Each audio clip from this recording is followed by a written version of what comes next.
Hi, and welcome to the Skincarma Pod. I'm Carmine, the creator and voice of the Skincarma blog. With more than 25 years in beauty as a brand builder, copywriter, and skincare junkie, I'm putting my product wisdom and expertise to work demystifying skincare. Today's episode explores a question that sits at the center of modern dermatology. Does skin actually need damage in order to regenerate? For decades, the industry's gold standard treatments, retinoids, chemical peels, lasers, microneedling, have all relied on a similar premise: create controlled injury, trigger repair, stimulate collagen. But what if that assumption is incomplete? My guest today, Dr. Ben Johnson, has spent more than 2 decades challenging that damage to repair model. Dr. Johnson is a physician, formulator, and the founder of Osmosis Beauty. His work focuses on what he calls dermal repair, supporting the skin's regenerative capacity without inflammation or damage.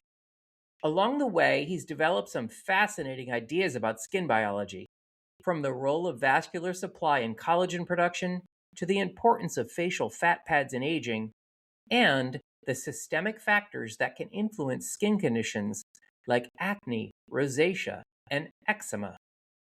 In this conversation, we'll explore why Dr. Johnson believes retinol may not be the miracle ingredient we think it is, how growth factors and signaling molecules may influence skin regeneration, the role of vascular supply and fat pads in facial aging, and how the gut skin connection may shape many chronic skin conditions.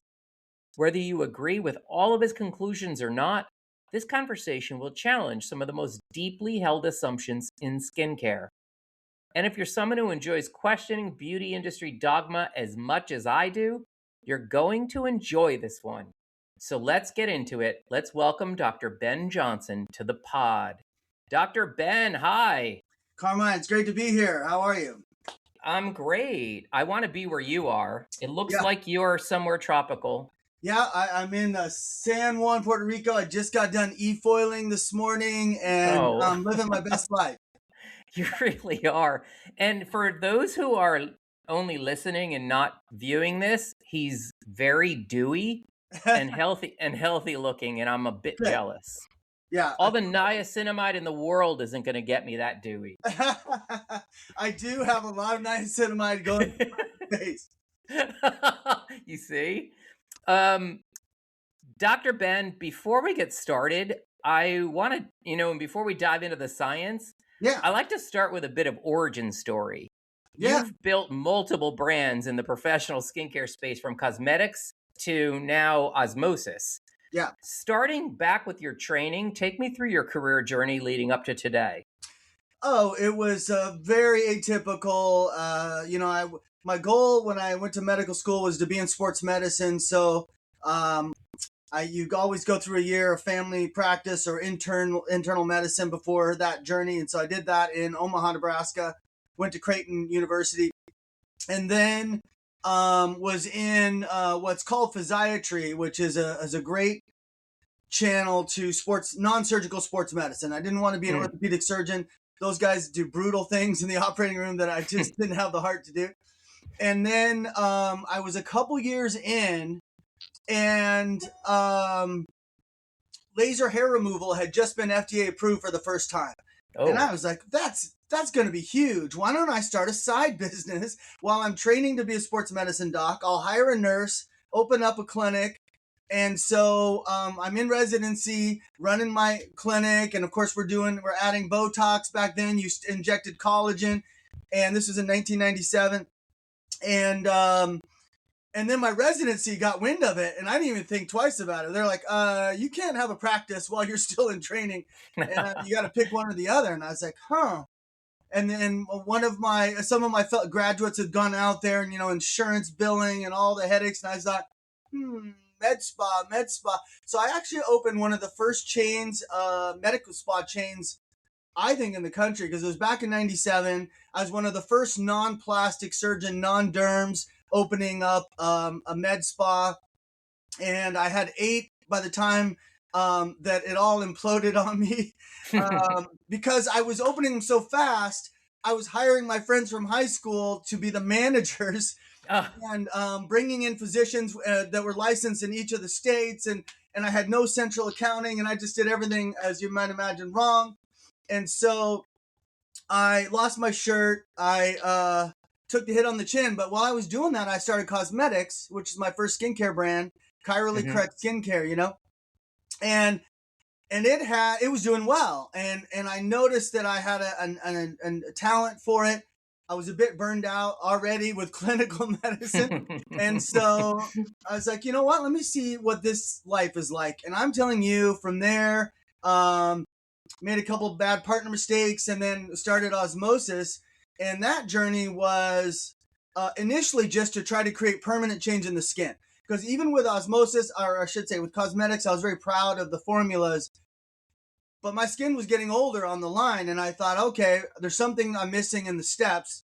And so it was sort of this dive back into the research and actually kind of peer around the research. I think one of the talents I have is the ability to see between the lines when research comes out.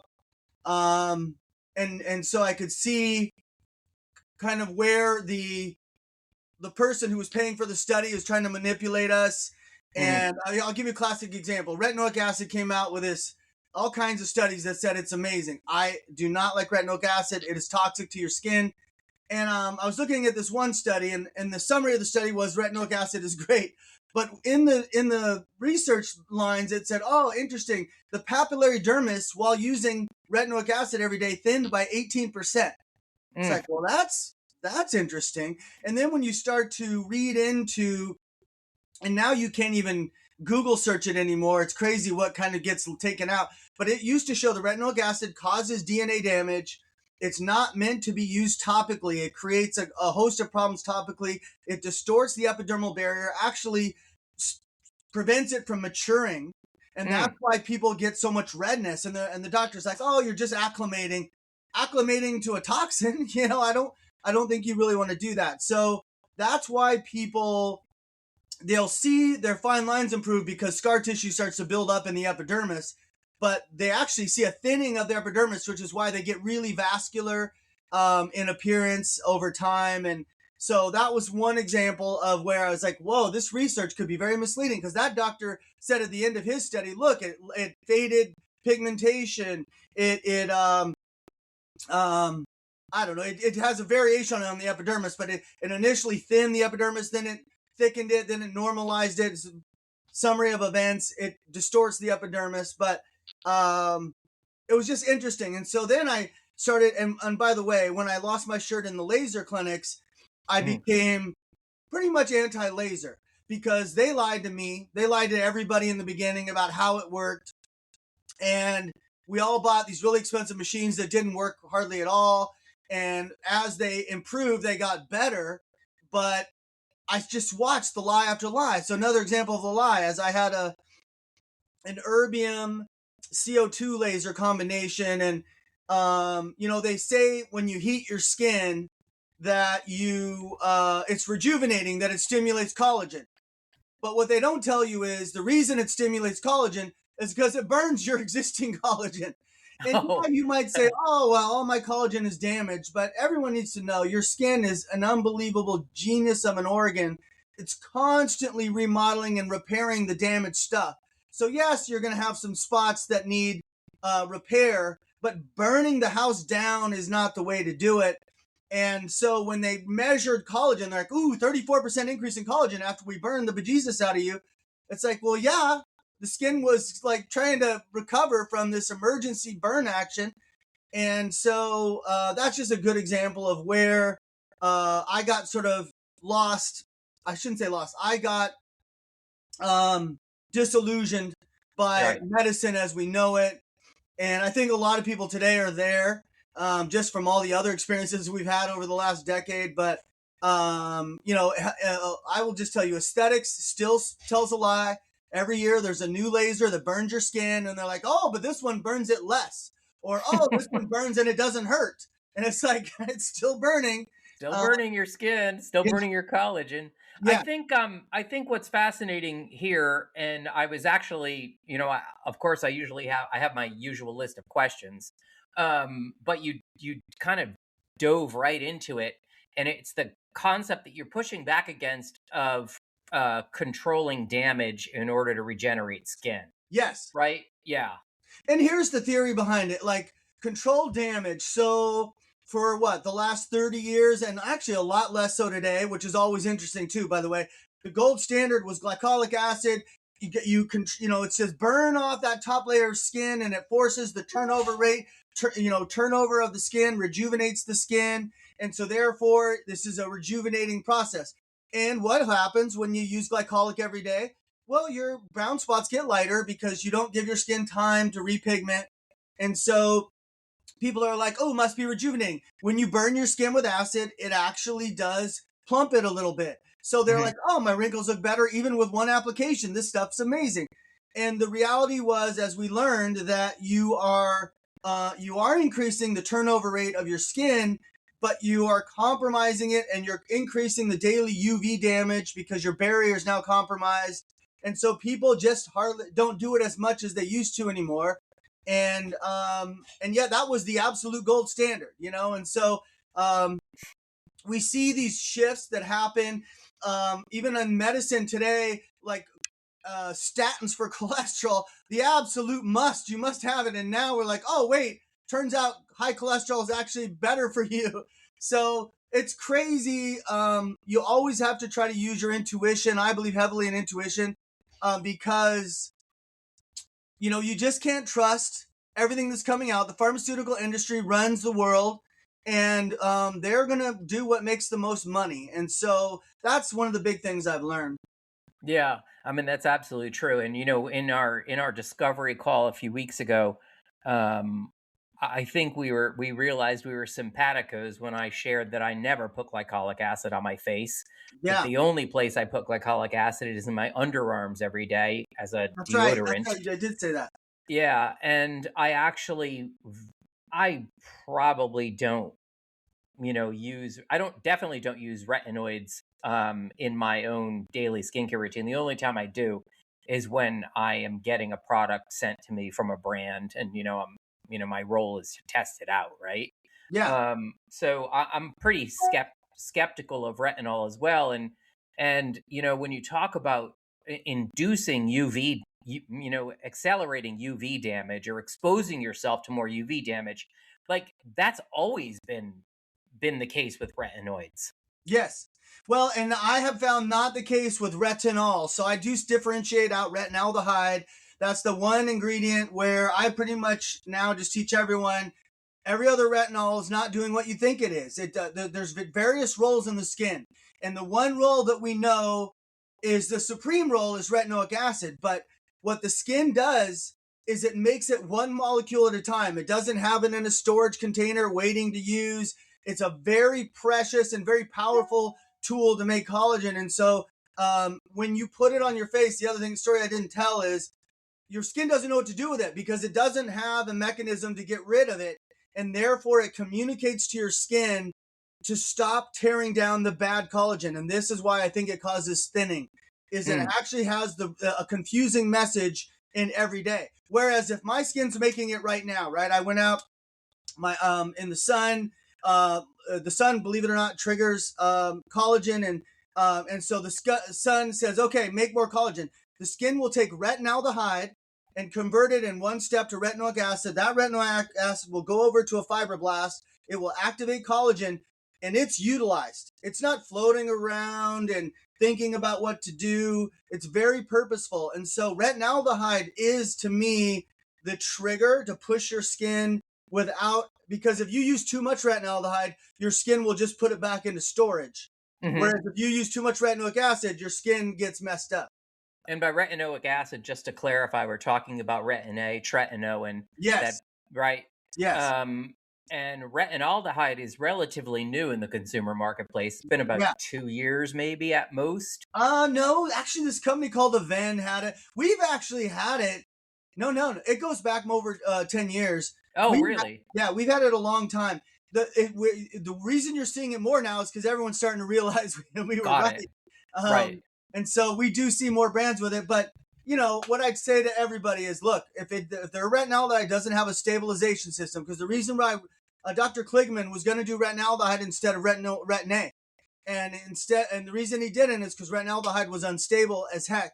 So we got Wow. lucky and we found a stable version of it.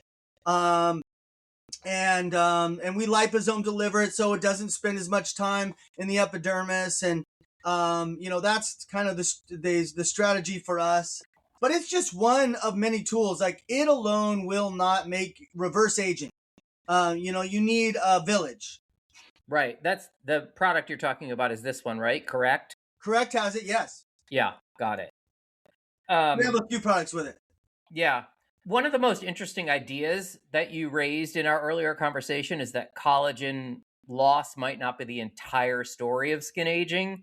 You've suggested that the real limiting factor may actually be vascular supply feeding the skin. Can you explain how blood flow and nutrient delivery influence skin's ability to regenerate? Well, and there's two stories there, but I will address your first story because collagen is funny. It's this tiny, like, stack of papers thin layer in your skin, and we all end up in our 50s, 60s, 70s developing these huge wrinkles, and we say, oh boy, we have 50% loss of collagen. Well, 50% loss of collagen is this tiny stack of papers worth of thickness, and so it is not the main cause of deep lines, in my opinion. But in order to explain, and what people don't realize is there's actually a really simple explanation for why the skin turnover slows down and why collagen slows down and why wound healing slows down. It's also the same explanation as to why when you get a cut on your leg, it heals a lot slower than when you cut on your face. And the answer is circulation. And so we have so much circulation in our face that it heals a lot better than other parts of our body. And as we age, we lose 1% of our circulation. And so about age 25 is when the decline starts. So for all of you listening, if you're over the age of 25, it's a downhill. It's nothing but it's crap after this. No, but it's a tricky problem because we use lasers to close blood vessels. That's a bad idea. We use ingredients like caffeine to kind of tighten puffy eyes. Bad idea. Again, closing circulation is an aging event. Remember, the capillaries throughout the skin are feeding. They're delivering the food. They're like highways full of vans full of organic produce, and they're just dumping stuff off all the time. And every year after age 25, so when you're 50, you have 25% less nutrients, amino acids, antioxidants, vitamin A, all those things. All of it is 25% less. And so your skin creates 25% less collagen. It slows down to a turnover rate 25% slower. And so my goal has always been, if I'm going to put in something like retinaldehyde, I better combine it with niacinamide, which we both love so much. And some people use niacin. That can work too. It just tends to flush a little more. Yeah. And there's other ones like chlorella, one of my favorite ingredients, because it actually rebuilds permanent new blood vessel branches. It's called neovascular genesis, and chlorella is amazing that way. And then we use stem cell related growth factors because they also build new branches of circulation. And what we learned in research was that where there is low circulation, there are fewer fibroblasts. And remember, fibroblasts are the collagen manufacturing engine of the skin. And so the whole goal here, everyone, is after 25, build your circulation, keep it maintained as best you can. And that will get you more dewy. That will get you more collagen and everything, really. I mean, it's honestly the best path to healthy skin. Yeah. You mentioned this product, I think, Stem Factor, right? Yes. This is the first product from Osmosis that I experienced in my work as a judge in the Beauty Matter Awards. I love this product. Oh, fantastic. Yeah. The industry's always buzzing about these regenerative technologies, from growth factors to, I hate to say the word, exosomes. Um, Why is it overused, or what do you? maybe just a bit. Where, where do you see these like signaling molecules, like these signal peptides, growth factors, all of that fitting into the future of skin regeneration, or is that the whole piece? Well, there's a love-hate relationship with exosomes, for a couple of reasons. I think the word is used in places where it shouldn't be. That product you're holding up does have about 2.7 billion exosomes and ectosomes based on a study we did where we could count the molecules.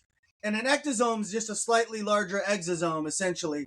Mm-hmm. And so each exosome has in it cytokines and growth factors. So things like fibroblast growth factor, which obviously stimulates more fibroblast activity, or molecules that even help fight cancer cells. It also has molecules that might promote cancer cells. So the way I see this industry is it's really important, if you're analyzing these products, is number one, do they have a complete presentation? Because a lot of times what you'll see, and what has started, this industry started out with EGF, remember, epidermal growth factor? Oh yeah, totally, yeah. And it's still out there, but it's dangerous because when you just present EGF, that's going to promote cancer. If you've got the early phases of cancer in your skin, that will promote it. And so you say, well, wait, don't we have EGF in our skin? We do, but we have the cancer fighting factors right next to it. And so it's a complete presentation. And so we pride ourselves in the fact that that product you held up, Stem Factor, holds over 600 different growth factors and cytokines. So it's the whole complement. And the way we built that was we used fibroblasts and stem cells to make it. So we're stimulating very skin-generated growth factors. Some people say, oh, maybe you should use bone marrow or placenta. But my argument is you want the stem cells closest to the skin, and you want to use fibroblasts because they're going to help the stem cells stay focused on skin-related growth factors and peptides. And so we have that. We have like the most exosomes by count of any product that's in the market today. We've done studies, we've done clinical trials on adult women. We did a cancer study where we showed it slowed cancer cell activity in melanoma. No one else has done a cancer study. And we did the count. We've measured out, like I said, over 570 identified growth factors and cytokines, over 600 total. And that's more than anyone I've seen out there. And so it's, we feel very proud of it. Now, I will tell you the biggest attack on it is a reasonable one. And that is, well, wait, why do you think this is still stable outside of the body? And, how does that happen? And, we've measured it. We measured the what should I say? The integrity of the peptides and growth factors on day 1 and on day 365 at room temperature, evaluating them to see if they're still relatively intact. And I say relatively because it's possible that the things we saw as exactly the same were partially broken or something over time, but we still believe that having the integrity of the communicating molecule will still activate. And the bottom line is people love that product. And so, the results tell you that we have successfully stabilized the system. And the studies, everything we've done so far tells us that. But there's more work to be done in this space. There are a lot of, not a lot, there are a fair number of people that are probably overhyping or overpromising. But I just tell everybody, look, if you just use Stem Factor alone on your face, you're not going to get age reversal. Remember, that's my goal for osmosis, permanent change in the skin. So it's using that in conjunction with retinaldehyde that's liposome delivered, in conjunction with niacinamide that's feeding the skin, in conjunction with chlorella that's building the vascular system. You start putting all those things together, and now all of a sudden you've got the makings of permanent change. And that's why you see that. You'll see it in our like acne scar remodeling that we do, and all these things. So we're super excited about where we stand in the industry. Can you explain to me what chlorella is? Because this is the first time I've ever heard of this ingredient. Oh yeah, no, it's chlorella, just like we know from the plants. Uh-huh. The technical term is chlorella vulgaris, which Okay. isn't ideal, but it is. And it is how it works, I don't even know. Something in that plant, some peptides in that plant stimulate new blood vessel formation. They protect you against UVB radiation, and they have antioxidants in them, of course.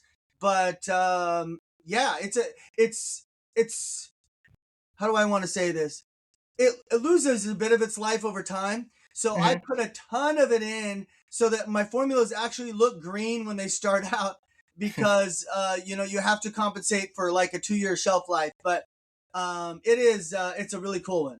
Which products have chlorella in them? It's all the things focused on. So I always try to focus my serums based on a target. So the Mhm. correct and the renew, which are the retinaldehyde products, have all the things that help build collagen.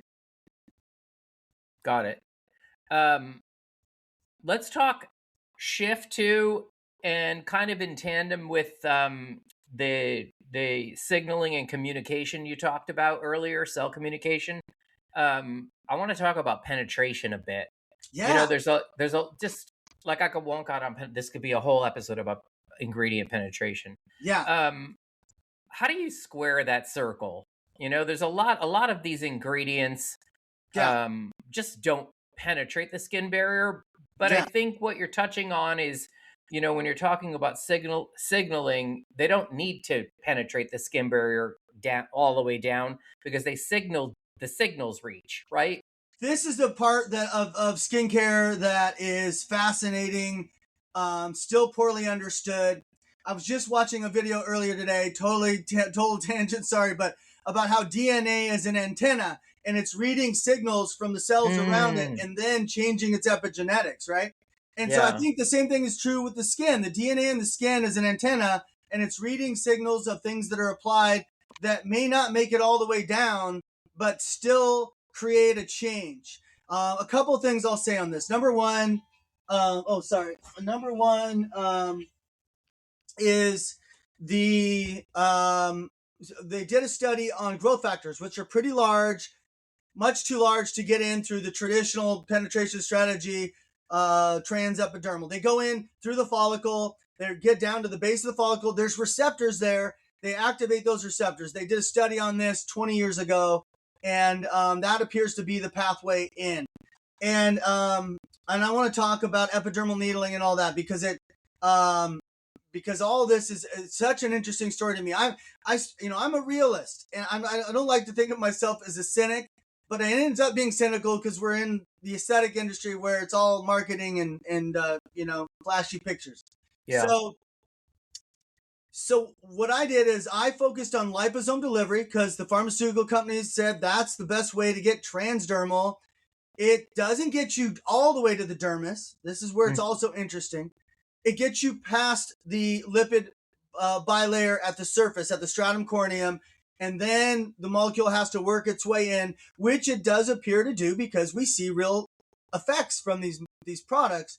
So um, we know that liposome helps a certain level. So I try to liposome all of my main serums, or I have some delivery system in everything. So, for example, exosomes are their own delivery system. They're a lipid sac that gets into the follicle nicely.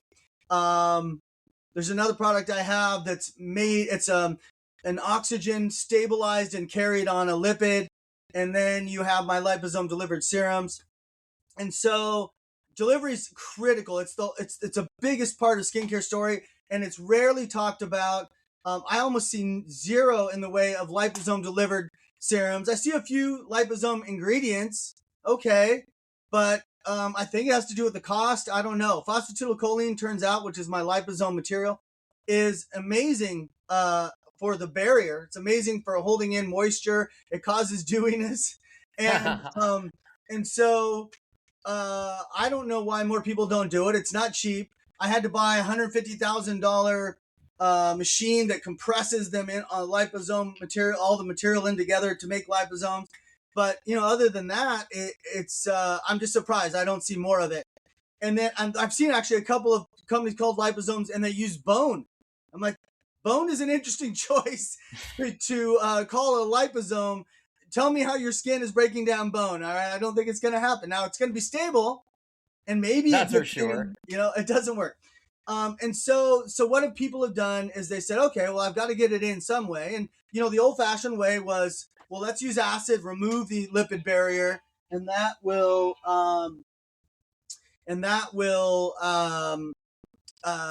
allow a little bit better penetration. And then people started poking holes. And, my thing with epidermal leveling is when you poke the holes, you don't want to go that deep. The more research they find, the less trauma, the better. And so you want to do that 0.025, 0.05 millimeter depth if you're going to do it. I prefer to make dents. So we have a device and a patent pending on a device that just makes temporary dents in the skin. So it's like a wedge, and it lasts about 30 minutes as we've studied it, and then it restores its shape. So it doesn't create lasting holes in the barrier. So you could call that channeling, epidermal channeling, if you will. Yeah. Everyone uses these names for different applications, but here's the problem with the needle everyone is probably not thinking about. The skin is relatively fluid. You might say that the very stratum corneum itself is not very fluid, but after that, things are a bit fluid. And so if I put a needle in, and I don't know, let's just say you're doing the best one, which is straight in and out as opposed to rolling and ripping your skin as you go. But if you go straight in and out, that skin is instantly moving. As soon as you push on it to rub a product on it, you're sloshing any sort of, and remember, the needle was tiny.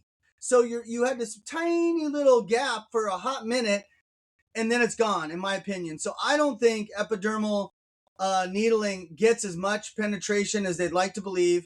But because it creates a wound, it causes some plumping, and it makes the skin look great on the way out. Yeah. And it does improve penetration a little bit. So, so summary of all this is penetration is critical. I still haven't found anything better than liposome for daily application. And I hate the idea of taking away your healthy barrier, which could, if you use acetone, it takes 3 days to get your barrier back or something. So any of these harsh tools to tear down your barrier to get a product in, it's kind of fights the benefit of the product, right? Because your skin now is inflamed. Isn't that the same case with denatured alcohol? Yeah. It enhances penetration by weakening the skin barrier, correct? Yeah. And so now your skin is in a compromised state, and you're saying, hey, go be super collagen maker or whatever you're asking it to do, and you've compromised it at the same time. Like that, to me, those two things don't work well together. Yeah, but the brands out in New Jersey, the big beauty brands that manufacture in New Jersey, and they do their own testing in their own labs. They load up these products with denatured alcohol, weaken the skin barrier, it enhances penetration, and they get the clinicals they want, but they don't talk about the fact that they damage your skin barrier to get those clinicals. Yeah. And, moisture, a lot of moisturizers, almost every moisturizer in existence, doesn't actually replace the lost lipid barrier. In fact, it has in it emulsifiers, so it actually kind of makes the barrier weaker. So the idea is always that your skin will feel moist because of that moisturizer, but you're actually having a deeper moisture loss. And so we do have a lot of people complain about, I've got just dry skin, it's chronically dry. It's like, well, let's look at what you do every day, because it's probably the cause. Yeah. What about hyaluronic acid? I started off being just fine with it as a plumper, and I still have a couple products with it in as a plumper, but I always use only the large molecule. It has been well proven now that if it does work its way in at all, and again, that have to be highly compromised skin. And that molecule's massive. Yes, but they are making smaller and smaller hyaluronic acid. Yeah. And so I used to think, 10 years ago, oh yeah, I want the smaller stuff because I want it to get a little deeper in and stay for a little longer. But that is not true. It's an allergen. It's inflammatory. It's not good as a supplement either, by the way. Don't do it as a supplement. Don't do it as a topical. It will cause harm. Yeah. Well, as a topical, if it's large molecule and your skin barrier is intact, it's fine. Here's the challenge. It draws moisture. So if you are in Puerto Rico, it's great because it's pulling moisture from the air. Absolutely. But Oh, if I you, know exactly where you're going. This is music to yeah, my ears. Continue. yes. If So, you're in but dry ass fucking New York, where's the moisture coming from? The your deeper skin, layers of the skin pulled to right? the surface, which means that the water is then sucked out of your face by the dry air around you. Yes. So in Colorado, where's my second home, it's Yeah. dry, dry, dry. And so, yes, hyaluronic acid is not ideal for that environment. So, Yeah. yes, you know the story, and it's true. And so, it's just one of those things where it became the most popular ingredient discussion of all time, Yeah. and for no good reason. It did so little in the beginning, and now it's still Well, doing I great. think the reason is that it gives the consumer, the user, a kind of an illusory um, benefit. They feel their skin is plumper, and it's plumper because there's hyaluronic acid at the surface pulling moisture from the air or the lower levels of the skin, and that's basically it. Like it's not really moving the needle on anything. No. It's illusory. Well, and I actually take this point. I call it the plumpers. So to me, there's two categories. There's collagen generation and there's plumping. And most of the Mm, industry focuses on plumping. And I know people love their peptides, but I will tell you most peptides are plumpers only. They're like HA, hyaluronic acid. They don't do any long-term benefit because they're not stable enough to go and small enough to go in and do their peptide function that, because they do the clinical trials in a petri dish and then they right. tell you, oh yeah, it's working great on your skin. So I do use some peptides. They're all smaller, unless I'm intentionally trying to do a plumping product. But generally speaking, I focus on the small peptides. Well, speaking of plumping, let's shift to fat pads. Yes. Like it's not even like in my conscious until you brought it up. So So you you've proposed facial aging isn't just about collagen loss, but there's yes. also this gradual loss of structural fat pads that support the skin. Can you just take that ball and run with it? What the Well, fuck is a fat pad? I'm telling you, I was in medical school and they never talked about fat pads. Right. And the only time I finally realized that there were structural fat pads is when my own face was getting wrinkled, and I'm like, "What the heck, man? What's going on?" And so, because I was doing all the right things for collagen, but here's the reality: they've done MRIs of people's faces, and plastic surgeons are well aware of these structural fat pads, and they're different than subcutaneous fat. So we all have this huge layer of fat that we think of that covers our whole body. It's underneath deeper. It's in the deep down skin, below the dermis, and it's the fat that expands when you eat pizza. It's the fat that expands from when you eat toxic food, and it's the fat we hate. It's the fat that dimples. It's the cellulite fat. All that is your subcutaneous fat. That's the one you want to hate. But the structural fat pads are different. There's a structural fat pad in your buttocks, and that's the one that literally Mm. holds your butt up and keeps it up. So women might be like, okay, I've had children. Now all of a sudden my butt is going down. What happened? Those little babies suck your fat pads dry. It's crazy. That's why a lot of women lose a breast size. There's a fat pad in the breast. There's fat pads in the bicep area. So a lot of people get the wiggles because they've lost volume there, and they think it's their muscle. They've probably only lost 20% of their muscle, but they lost this big old firm pillow. I should call it a firm pillow, right? There's a fat pad in the neck. So you see in women, especially women who are running in the 14-15% body fat range, especially women who are like high endurance athletes who are doing, triathletes and marathons, they are sucking their fat pads right out. Pregnancy sucks it out. Smoking sucks it out. So people always wonder, why do I get lines? Oh, right. Yes. Wow. So smoking, that toxin, for some reason, those fats are drawn to that toxin. Alcohol sucks that fat out. So, it turns out, GLP-1s? what's that? GLP-1s? No, they don't suck it out, but they prevent you from absorbing good fat. So you do slowly lose your fat pads on What Got I've it. noticed is you can't take my product that replaces fat pads while you're on GLP-1s. Oh, wow. But yes, yeah, I would say GLP-1s, but not as a toxin, but yes, as a malabsorption.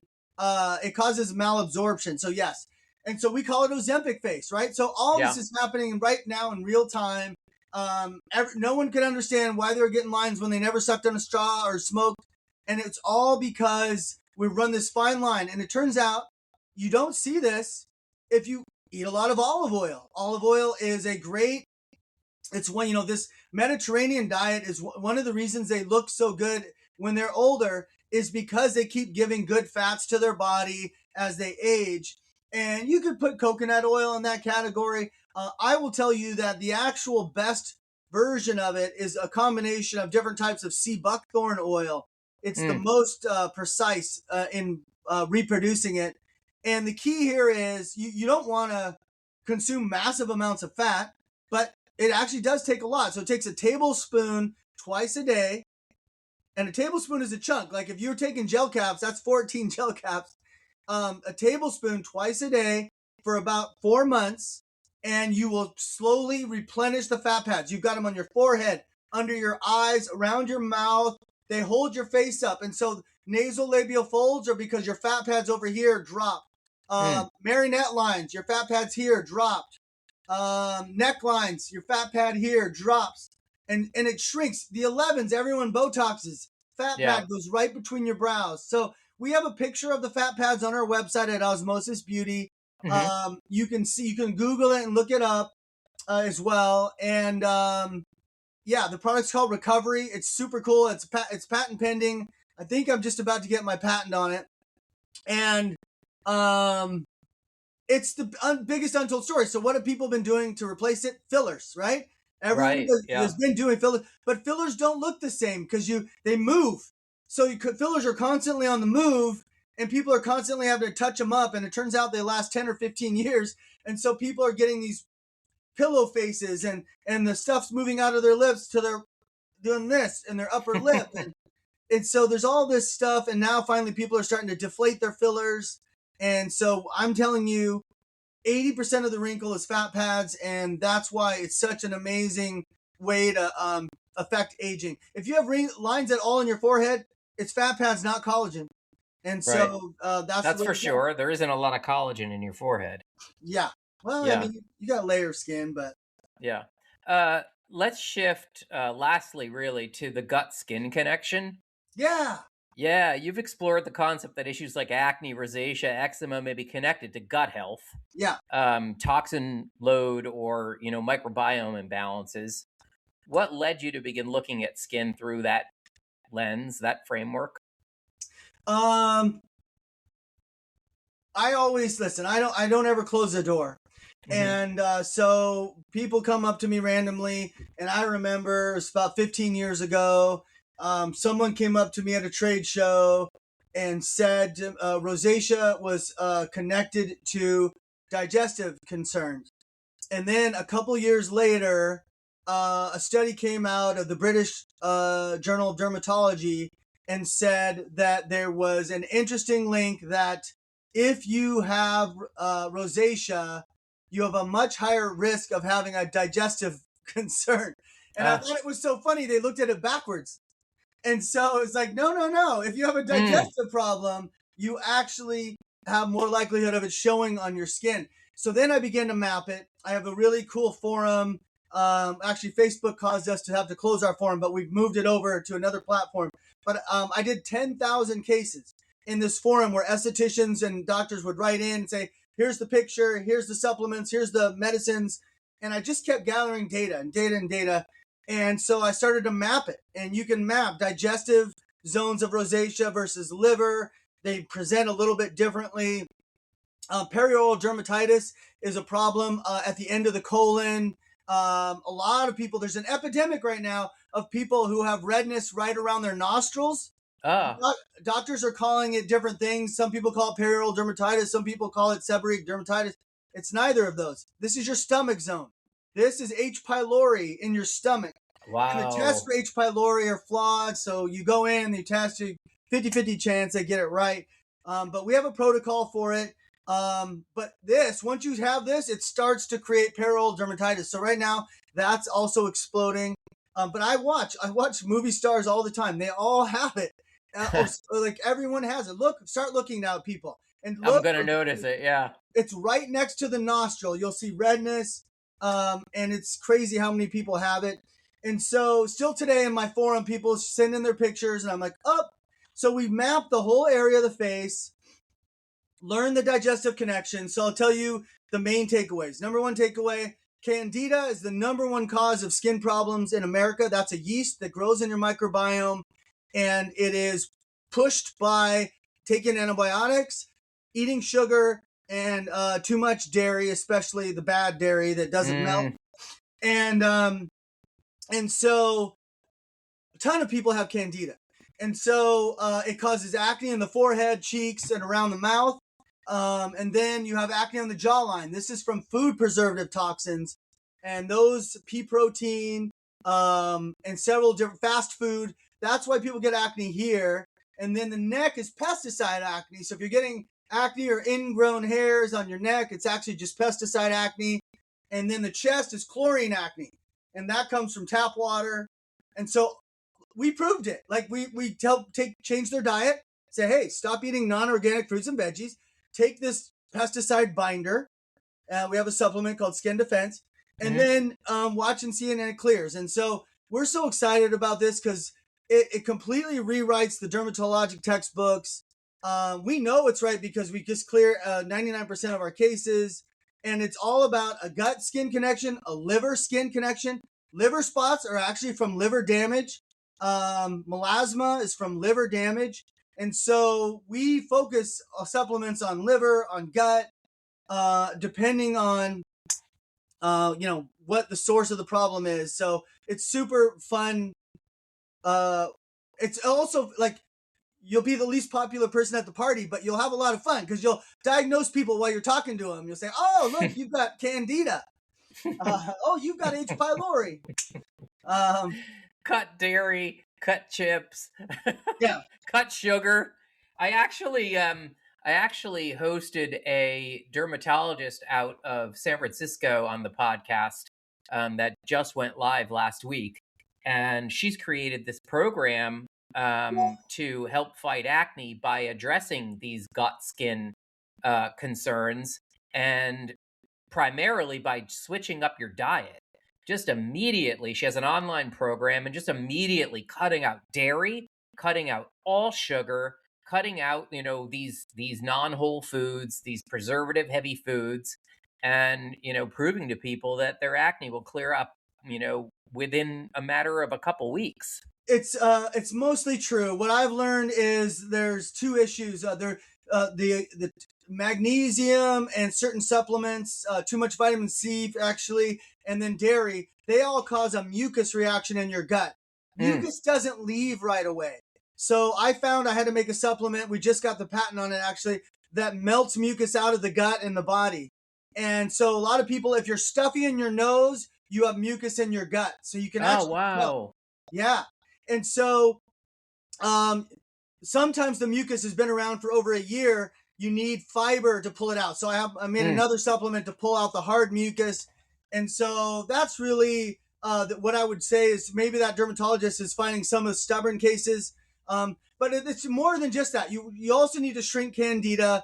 That's not as easy as it said. But it's amazing how quickly the body will start to heal once you take away these terrible foods that we've been fed. Yeah. God, we could go on for another hour. But I want to shift to our lightning round, and I always say that it's the most fun part of the episode, but let's go. I don't know. We've been having fun. So, first question: something you believed early in your career that you no longer believe? I would say that autoimmune disease, I've learned, is caused by viruses and not by your body attacking itself. So if you kill the virus, we have protocols for it, you will actually stop autoimmune disease. So it's a huge breakthrough for us. And it's something that in medicine, you're just brainwashed into believing the body attacks itself for no reason. And that's just not true. A skincare ingredient that deserves more respect. I mentioned chlorella, so I'm going to go with AKG, alpha ketoglutarate. People don't know this ingredient, and it actually acts just like vitamin C, makes amino acids stick together. It's amazing, and it's something more people should use. Conversely, I think I know how you're going to answer this. An ingredient you think is wildly overhyped. Well, we've talked about the biggest ones. Yeah, so I think we've covered the biggest ones. If I think of another one, I'll bring all it right. A daily ritual that keeps you grounded. up. Walking on the beach. Nice. I wish I had that Literally grounds me. opportunity. Yeah, literally. One thing most people misunderstand about their own skin aging. That most of it is coming from volume loss, and trauma will not gain. Trauma could maybe tighten and create scarring that might make it look tighter for a little while, but trauma does not a net gain in reversing aging. How about a brand outside beauty that inspires you?